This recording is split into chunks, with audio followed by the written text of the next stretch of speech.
pre-trip.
Right off. It's a good runner. You go this way. Oh, wait, let me let you out.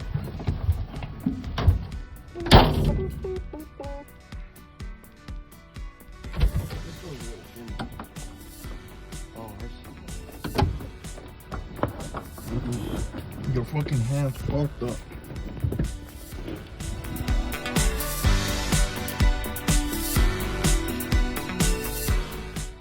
So here we are, we're with Wink today. We're visiting the Real Street Champ from last year. And he has some other plans for this year. He's not trying to run the car with us, but he wants to share with everybody what it took for him to make his dream come true and have a winner. So this guy took the money home, the championship, and his car ran super consistent, like in the low 20s all day. and it was an impressive run every single time, consistent, and it's obviously like a pretty awesome to see this car launch, which everybody knows, but this guy ended up getting called Wheelie Wink. Wheelie Wink, that's me. So my name's Chris Winkowski. This is my 1961 Volkswagen Beetle. And first and foremost, I want to say that everything that this car did and was made in part possible was through Gene Berg Enterprises, especially Doug Berg. That was all his mastermind, his suspension setups, his techniques, all his ideas and thoughts went into that car. And that's what made that car so special. So with the help of Gene Berg Enterprises, especially D. Berg for allowing me to build this car there, and Al, Mark Veckley, Tim, everybody down there had a hand in this car at some point and did something on it and helped me with something. So first of all, I want to say thank you to them. And I've had the car for probably about 7 years. 3 years ago, I decided that my girlfriend was racing the other bug, the 69 there that was on the trailer, and I decided she did it for a few years and she got a motor issue, so I said, well, I'm going to put my car together and try it out. And I took it out for the first test run, blew up the transmission, and at that night, David had seen me running the car at the track and had messaged me and said, hey, I got a new class coming. It's a real street class, kind of gave me the rundown on it, and said, I really need you to come. I need some cars to come out. I said, well, you know, I don't really want to come to just participate. If I come, I want to, you know, play. So he convinced me to come out, and I ended up taking, I think, second or third place at the first one. I think it was second place. I was runner-up to Jesse, right? I believe with your 1914. Yeah, I believe it was second place. So at that point, I was hooked. The hook, line, and sinker, they got me. And the real street stuff is always what I've been about. Back in the day, the DKRC cars. And look at his other ride, you know, obviously. Yeah. So the whole thing with the real street cars is that it's not like they're all been around. They all have like a legacy here in Southern California. You know, these cars already been around. They existed. There's so many of them, and there's been hundreds built over there, you know, last 40 years. So it's just trying to get those guys, enough of them to go heads up. And that's, you know, it's something that's very SoCal, you know. There's so many of those cars around. Yeah, exactly. And you guys too, sitting right here. And this is what I've grown up with all my life. So when you told me about the class and you said, hey, we got to get it off the ground and get it going, and I said, you know what, I'll do whatever I can, because that's what I've been about all my life. So luckily I had Doug Berg that we just teamed up, and it was like the dynamic duo, man. We just worked late nights as hard as we could. We went out, tested, it broke, we fixed it, tested, broke, fixed it, dyno. I mean, you name it, we just kept going until we were there. And I believe we had quite a bit of people scrambling to find power and make power to keep up. And at the same time, we had to do the same thing. I had to build special lightweight doors and do special tricks here and there that kept me at a level playing field with the class, and was able to keep up. And luckily for me, I won the championship. And as David said, this year I'd like to take a step back. I'd like to help. I'd like to grow the class more. I'd like to see more cars come out, and hoping we can keep this thing going. Yeah, at this point we're just trying to get more people to run and bring their cars out, because there's a lot of cars that would be competitive with just some few changes, you know, like wheel combo and a gearbox. And it's really not that hard, because when I built the 69 car for my girlfriend, I listened to everybody else and I listened to what everybody told me to put on the car. And I would always have issues. When we built this car, everything that I had brought to Doug. He was like, you know what, the cam choice, everything. We're not using none of that stuff. It was everything that everybody else was using. Yeah. So I said, this has got to work. And he said, no. So when he chose my cam and he set all my stuff up, there was a few naysayers here and there that would tell me, you know, the cam's too small, your compression's too low, it's not going to work, you're not going to be competitive. And I just listened to him, and I listened to all of his tricks and tips. And really, we got stock torsion bars, stock spring plates, stock retainer plates. There's still stock rubber bushings in there. I believe the only thing the car has aftermarket in the rear is the Type 3 snubbers and Bill steam shocks, aside from all the Gene Bird traction system that's in the car. But really, it doesn't take much to get out there and do it. You just got to listen to the right people and set it up and know your car and just get out there and do it. It really doesn't take that much. It wasn't that, I mean, I was going for the championship, and I wanted to be one of the fastest in the class. I wanted to push the class into the sixes in a street car, which I kind of realized that, you know, to get to that point, as you'll see when we feature the doors, that you start taking away from the real street aspect. And the guys that did go 6 seconds back in the day, they had a little bit more motor than we did, and a little bit more. We're still doing it on a pump fuel and a stock style dual port head casting. So, you know, the low sevens for a car that you can drive around, I've put in, I'd say, I haven't really kept track, but there has to be at least, at the very least 500, and at the very most 1,000 miles since that car has won the Real Street Championship. Not touched, the motor has not came apart at all, and I've just been driving it around, having fun. As a lot of people may see, that I went to Impy the other day, I did a pretty fat hairy burnout, and Doug Berg packed that posi. It's a poor man's posi, super differential, and that thing still lights up both tires. And I would have thought by now the street driving would have worn it out, but it's just keeping on going, man, and it's on pump gas. I do mix it occasionally if I'm going on a long cruise, because I do have it at the ragged edge of 11.5 to 1 compression ratio. So I'll put a little bit of a mix in it now that I'm not running the class, and I would like my motor to last a little bit longer, a little bit easier on everything. So I'll run a little tad bit of a mix and cheat just a little bit.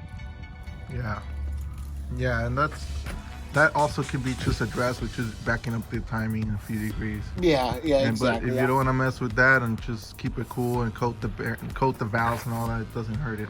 You know, it helps it a lot. So that's pretty cool. Yeah, so the motor is a 2332. It has an FK47 cam in it. Everything in that engine is just basic stuff that you can buy. There's no real special parts in it. Has, I believe, Impy rods. It's got the 5.5s in it now. Ingle lifters, Ingle cam.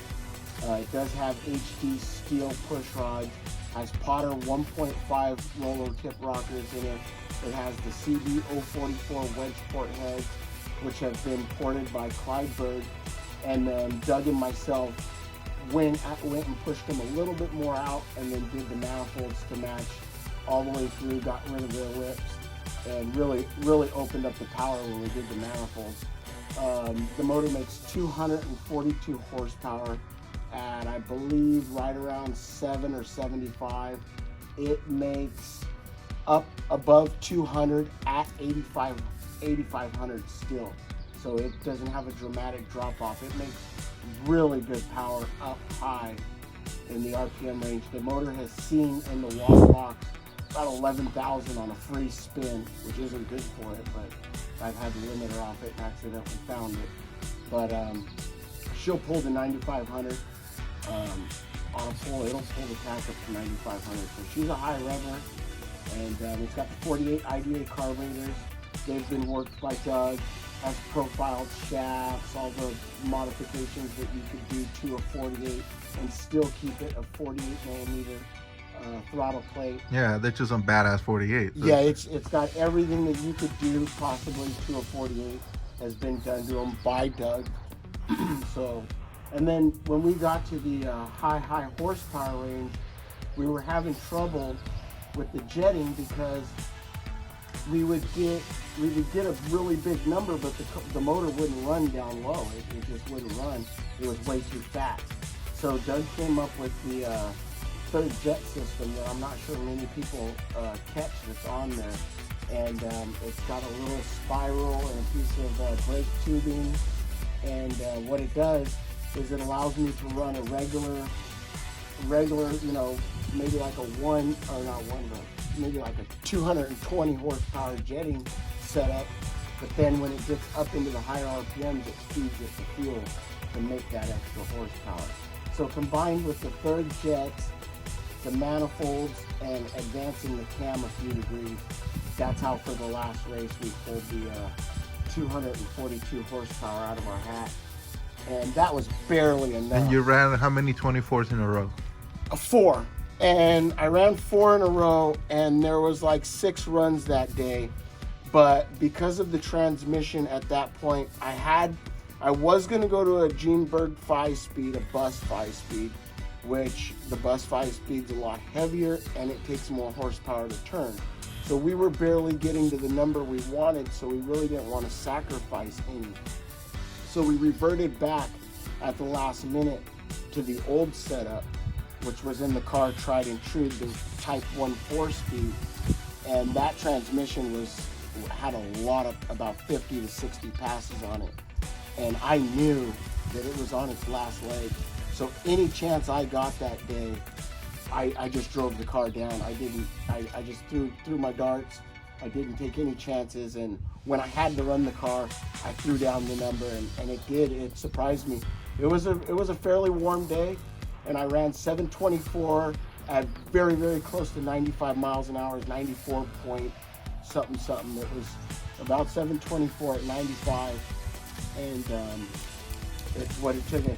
And I will tell you this, I ran David here at the final, and he red lit by, I'd say like It was 5,000. Yeah, 5,000. It was by that much. And when he jumped out on me and we were going down that track, I thought for sure my day was over, because there was no pulling on David's car. He was right there, his power is there. All of our cars were matched so evenly that we were consistent. And I thought I lost, and then I looked up and my wind light was on. And when I circled back, it said he red lit. But he could have cut all the way up to like what, a .30 light, and still Yeah. beat me because my light was so horrible. And our cars are that consistent in power, and all the little power I found was barely enough to keep up with David and the rest of the guys that had found the power too.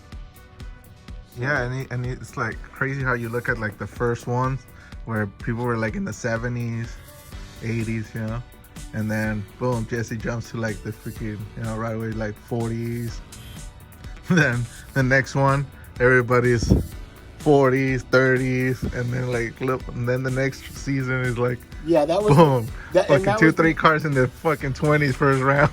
And that was the crazy thing about Doug and how we worked together and we did it. We started, I think, this motor in its very first form, I really do want to say it made like 180 to 190 when we first put it together. And man, we didn't run it until we made like 204 on the dyno. Because, you know, they take tuning. You might think that it's making up over 200, but you throw it on that dyno and you find out really fast. But it's not. You might need to change a few Yeah. things to really dial it in. And I learned a lot. Less is more, bigger is not always better. And with the header and with stuff that we had found little increments.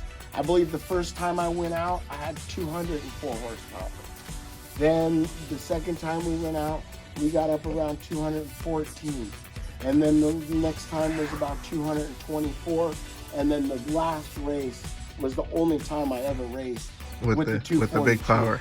Yeah, and it was said that it would have went a little bit faster, and they wanted to change things that day.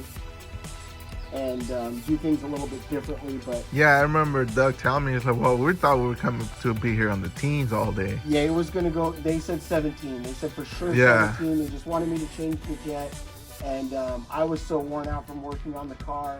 And the car was consistent. I saw where the rest of the class was at. And I figured just leave it alone and get through the day. Yeah, I remember him walking up to me. He was like, I thought we were going in the teens today. And he was like, he told me that he wanted to do way more things to it, that he didn't get to do anything. And that you were just running it. Like, you weren't doing anything to it, not even between rounds, not even... Nope. He was just... I really didn't want to... I didn't want to upset the program at all and just keep it... Because I pretty much knew that we had a good shot at winning the day. Just with that number. Yeah, until you got out on me. Yeah, and I still never gotten close to the mile an hour you get. Yeah, it's very impressive. I still see time slips posted. I watch people's runs and on certain cars that have maybe a little bit more motor than me, maybe even running nitrous, and their numbers are like right where this car's numbers at. Oh, I've always said, like I said, this motor was built with like those heads I got from Clyde Berg, but they were from Mark Thompson, the bass knuckler, known for his wheelies and stuff. If you've been to a drag day, you've probably seen him. Anyways, he melted one of those heads, and it was trash. So Clyde couldn't do nothing with it. He bought a new set of heads, and one of those was left behind. So when I went to buy the heads, there was only one head there.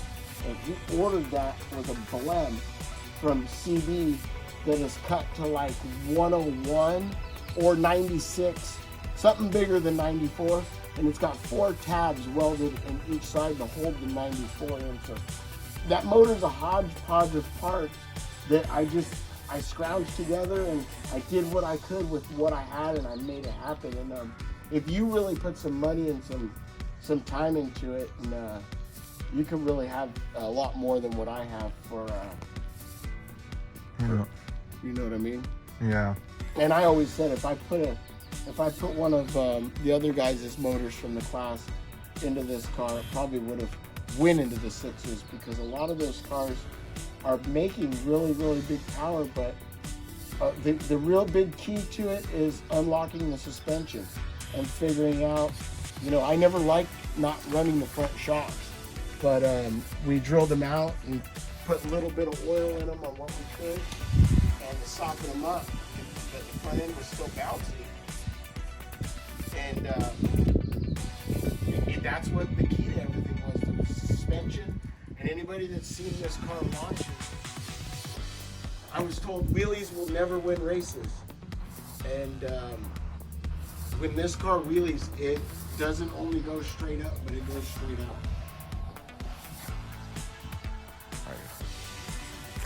So I got this car about, say, 9 years ago. Had it about nine years.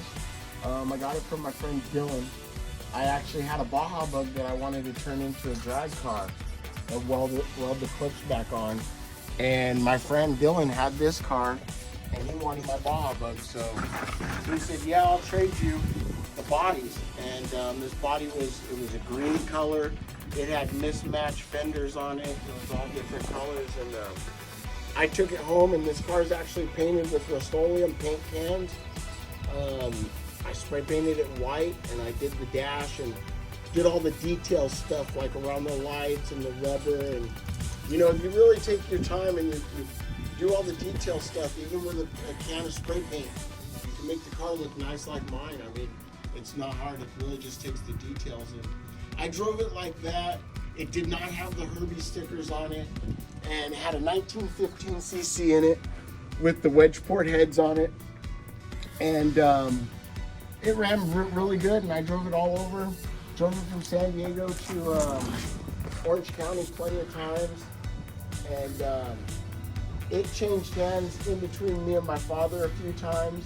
He took it for a while, and I took one of his cars. We do like little trades, and each time he took it, it got better and better.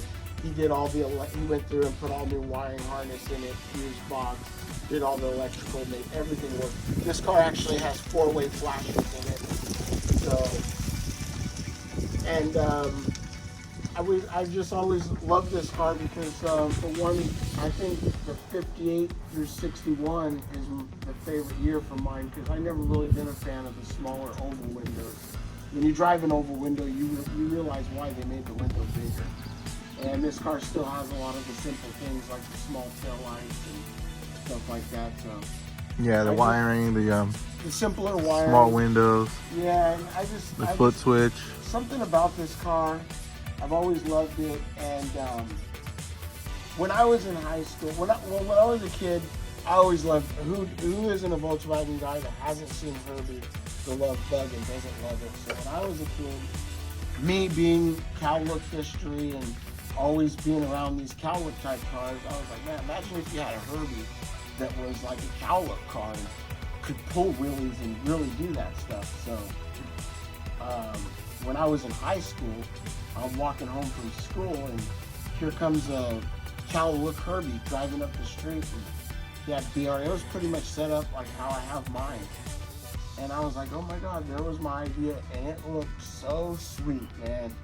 And when I had this car, I just never really had that thought. But one day I was walking through a swap meet, and me and my friend Mr. Bill, rest his soul, he passed away, we found this sticker kit. And it was actually a really authentic looking kit. And I was like, man, that would be cool to throw it on my car, and it would kind of be like that one that I saw in high school. And like, so that's how it happened. I was walking around the swap meet, and he came running up to me and he goes, hey, I bought you that sticker kit. And so that night I went home and I put the stickers on, and old Herb was born. I call him Old Herb because he's not really a real Herbie. He's missing his rag top. He don't have the right tail lights. He's not the right gear. But I figured, that would be the car that, if it was back that needed to do the stunts 20 feet away, that's the one they would use. If you squint your eye, it kind of looks like a real Herbie. So he's the stunt guy. He does all his own stunts. And honestly, I just put the sticker kit on there for just a little goof. I really just wanted a picture of the car doing the wheelie as Herbie for my living room. And when I took this car out, when I take it anywhere, it's just so well received and people just love it. They're always taking pictures and kids want to take pictures with it.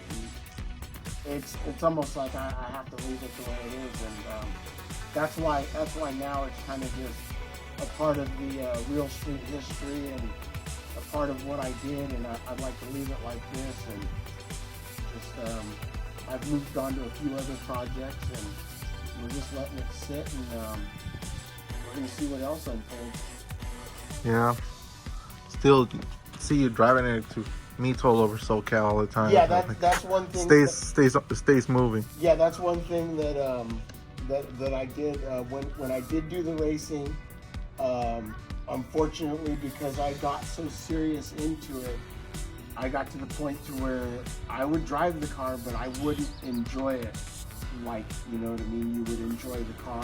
Yeah, this whole year that we, pleasure. Like last year that we didn't end up racing Real Street at all, I started driving my shit. Like, just like, fuck it. Yeah, and you start peeling rubber here and there because if you blow up the tranny, you don't have to worry about the race next weekend that is going to cost you points if you miss it. So yeah, I just didn't care. At that point, we were like, let's just go anywhere. That's what I've been doing, and honestly, that's what I'm getting. And he's taught us a lot now. That they're more streetable than we even thought. Yeah, and you know what? Like more than what we expected. It succeeded our expectations. Yeah, like I said, I was really surprised at when I really started driving it that how it goes. And I mean, it will drive. I can drive this car San Diego. I can go anywhere far, a nice 100-mile trip on it. But the problem is this 45 miles an hour, you're cruising around 35 to 3,800 RPM. So you're getting run over out there with people doing 80 miles an hour. and it's not comfortable after you're used to. We get spoiled with our daily drivers. You know, I drive a Suburban, 80 miles an hour, air conditioning, and then we get this tad bit slow. So we get a little spoiled, but she'll drive all day long. She's a driver. It really impressed me on. Yeah, to me, like, all I really like is just to take it out for a cruise somewhere around town where I can go for and be back in an hour or two. Like, that's all I care about. Local burger joint. Yeah, let's go to local 2 hours from, like, that's like not that fun because I don't want to, I have shit to do, you know? Yeah, So if exactly. I'm going to do something like, I like doing something every weekend, but it's something like that, like those morning meets where you just roll up and you leave. You're out of your house no more than 2 hours. Yep, And you get to drive the car for 40 minutes there, 40 minutes back. Like, that's a cool drive. Yeah, that's what I've been doing. I do the donut derelicts thing, and I leave here at like 5:30 in the morning, 4:30 in the morning sometimes, and I'm sure my neighbor don't really appreciate it with that loud speaker on there. But, They hate your ass. They no, they have a sign. It says, Yeah, I hate Wink's ass. Yeah, they do. And I go there, and I get home by 7:30 or 8. I'm already home, so I get out and back in before traffic. And Oh, and my neighbors hate my ass because I show up late. Like late. Like, you know, which is wake up everybody. yeah, for some reason now that I'm almost 40, my schedule's kind of changed, and usually in bed by 8:30. Yeah. But yeah, if you want to take a look, let's take a walk over and take a look into the interior. I can show you Yeah, the let's doors go. and some of the stuff that I did. And Because you still have your stock doors that you didn't mess with. yes, I still have Those my are stock hung doors. up there. As you can see them in the garage, they still have the door panels. The stickers. Yeah, they are, because the car had these at first, Yeah. and I made those. So it already was Herbie with these doors. Yeah, this is the OG set one. Yeah, it's got everything in it. So, and I could clip these right back on, just in case if anybody ever had made a stink about, you know, hey, your doors are Too light. too light or whatever. But I did everything I possibly could on these doors, even down to drilling the holes in there. We did the door jambs. The rules of the class is, and now here's where I got technical, is the rules just say the car has to be metal and glass. So these are metal and this is glass. It is safety glass. I did change this, but other bugs come with one piece glass, so technically they let me slide on that. I made the doors easy to remove, so that way if I want to change them back and forth, we can just swap them on and off. Those come off with just the little pins. And so we got the Ron Loomis race cage in there with both the door bars. Got the Genberg shifter, the autometer tack, Nardi steering wheel. Here's a cool little device that I had come up with. I kind of invented. I actually invented this for my girlfriend when she was racing for a little bit more leverage, and they worked so cool that I decided to. Doug made me one for myself. So what you do here is this thing just slides on and off, and when you push this in and you slide this on and you push the button in, you gotta have this. You push the button in and you tighten that down, so now it just has the button locked in instead of some people just put the pin through there. Yeah. So it's got a collar on it, it slides down, holds the button, you put this on there, and then now you have a nice little extra handle, and then there's my little two-step button. And then I just sometimes when I have it parked here, I'll put it on and then just roll it forward and let it just sit there. That's my two-step button. This is my line lock button. Genberg shifter, of course, with my 2019 Champion handle. That's a prized possession of mine. You got your seatbelts? Hey, how much heat did you get for posting that video of your seatbelts crossed in the back? Yeah, you know that. Doing like 5 wheelies. I didn't. That was told for me to put my seatbelts like that to keep them from coming off of my shoulders. And the seats were mounted a lot higher. I did lower the seats a lot because they were always higher than I wanted. Yeah. But oh boy, a lot of people gave me flack for the seatbelt deal. Oh yeah, I remember. But yeah, my main deal on this car was I tried to keep it as street as much as possible. I didn't want to hack it up too much. So the stickers on the car, all the people that they hooked you up with at some point? Yes, sir.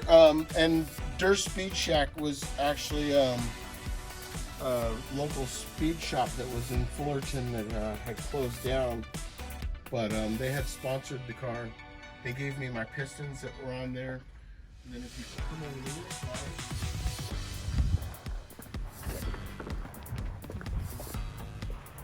when I won the championship, my good buddy Volkstroke gave me the sticker and asked me if I would put it on my car. And I put it right there on my thing so everybody can see.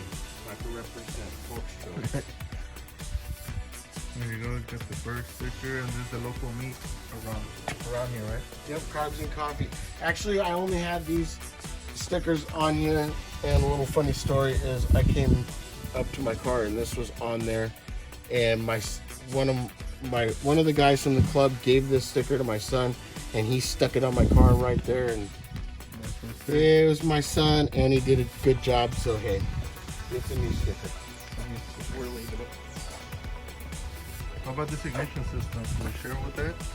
You know, that ignition system's pretty basic. Anybody can get it. CompuFire DIS 9, I believe it's called. And I had the MSD set up. And the problem with the MSD is when it goes bad, and it just don't work. And I had very good luck with mine. And the problem with mine is my clip was broke for my plug-in for my distributor. So usually you can only plug it in one way. Well, mine was, side of it was broke, so you could plug it in either way. And I didn't pay attention one time and I plugged it in the wrong way. Burned it out. So anyways, after I had burned that out, Doug had kindly lent me his CompuFire setup that he swore up and down by. And I instantly noticed a difference in startups and performance, and I really, really do like that ignition. So I bought the stutter box and everything that you use for that ignition to have a two-step, and that's the ignition I use. The funny thing about the stutter box in this car is I'll set it for 6,000 and it'll start stuttering at 6,000, but it'll climb all the way to 9,000, the override rev limiter, in stutter. So sometimes the car leaves at 8,000 and sometimes the car leaves at 9,000. If you look at some of the videos that in-car videos that have been posted, and depending on where it hits is how big the front end kind of hits. So it's kind of an inconsistent deal, but it makes for cool photos. Yeah. It's like, let's play the fucking Russian roulette with our launch. Yeah, that's exactly what it is. That's exactly what it is. Yeah, I like that. It's trying to make it. Yep, the Mexican block. That was donated to me from Anton Walker. I had cracked my case in the middle of the season, and it was pretty bad. I took it in to get some work done to it, and they said, "Oh, it's cracked." It was cracked behind number 1, which was pretty rare that I'd never seen. That guy's freaking cool, man. Yeah, Anton, he hooked me up, man. That was cool. I like that guy. And he shipped it down, and that is a very, very strong case. I think he watches his videos, man. Awesome. Yeah, Anton's very, very instrumental in helping me get that big through the season and making that championship happen. Like I said, it was a team effort. It was by no means done by myself. Well, you got it done, and now you're sharing with. Hey, what is that right there? Is that a light? Yep. Light, let's see that. Let's see that light. You know, I'm not sure that it's even. I don't think those are even plugged in, to tell you the truth. Oh, all right. That's pretty cool if it works. Yeah, there's a wire on the back, but I take this off so far, so much. Are your oil coolers fans? Yep, my oil cooler fans down there. You have two? That's Oh, what yeah. that's what you have to use for the CompuFire in order for it to have a launch control. So MSD, you can buy the little 2-step, but basically what that does is it jockeys the key on and off through the ignition system. So it plugs into the car just like a tach. Yeah. And then it jockeys the key on and off, on and off, on and off. But yeah, so that I take that on and I have to take this on and off so much to you can see my rev limiter is set at 8,500. So sometimes Look at street tires you got on. well, I guess there's only one more thing we can do is take her for a little ride and see what she runs like. Well, you are adding like 250 solid ones. Yeah, that's the problem with these little 4-cylinder Volkswagens. Is lots of people ask me, "Oh, I would like you to give me a ride and show me." And honestly, the car does not perform anything like it does with just one person in it. Yeah, it does not. I hate it. Yeah. The old V8 car over there, you could throw as many people as you want, and you don't have to. You gotta worry about that. Yeah, you don't have to worry about that.